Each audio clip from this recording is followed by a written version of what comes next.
बिस्मिल्लाहिर्रहमानिर्रहीम। अस्सलाम वालेकुम। क्या हाल है आप सबके? उम्मीद है कि आप सब बिल्कुल ठीक ठाक होंगे। मैं भी अल्हम्दुलिल्लाह बिल्कुल ठीक ठाक हूँ। आप देख रहे हैं यूनिक फूड सीक्रेट। तो आज मैं बनाने जा रही हूँ मटन दाल चना के साथ। जो बच्चे गोश्त नहीं खाते और दाल उनकी फेवरेट होती है, उनके लिए ये बेस्ट रेसिपी है। तो आइए इसको शुरू करते हैं।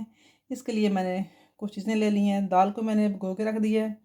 प्याज, लहसुन और टमाटर, इसको मैं पेस्ट बना के या चॉप करके गोश्त में साथ ही रख दूंगी गलने के लिए।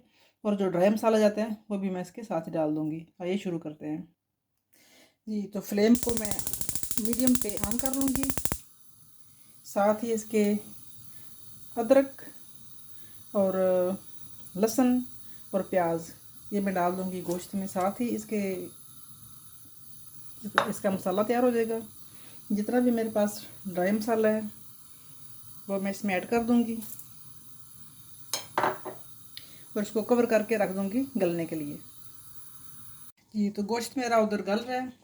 इधर मैं दाल को थोड़ा सा स्लो फ्लेम पे लाइट सा नरम कर लूँगी।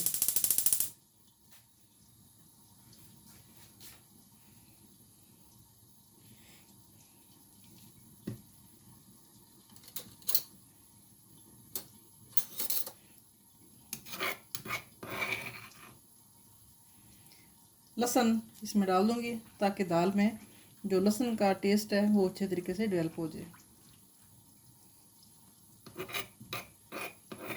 लहसुन मैंने गोश्त में भी डाला है तो इधर दाल में भी डाल रही हूँ ताकि अच्छा सा एक टेस्ट डेवलप हो जाए इसमें।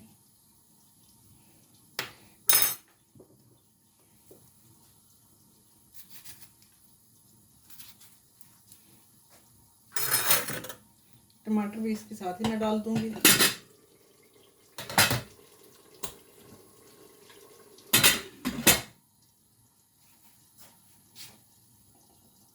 जी, तो वेलकम बैक। दाल मेरी बहुत अच्छे तरीके से नरम हो चुकी है। गोश्त भी मेरा उधर रेडी हो चुका है। तो अब इसमें मैं ऐड कर दूंगी गोश्त को दाल में। दाल में मैंने 2-3 पीस दालचीनी के और लहसुन का पेस्ट वो डाला था।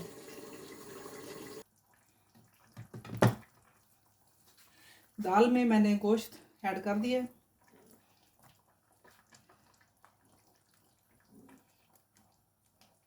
अभी मैं इसको ऊपर से कवर करके रख दूंगी तकरीबन 10 मिनट के लिए,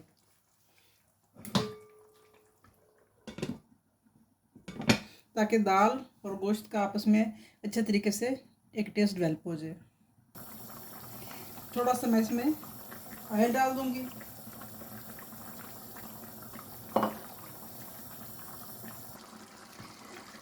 जीरा और काली मिर्च ये मैं ऐड कर दूंगी और सब्ज़ धनिया।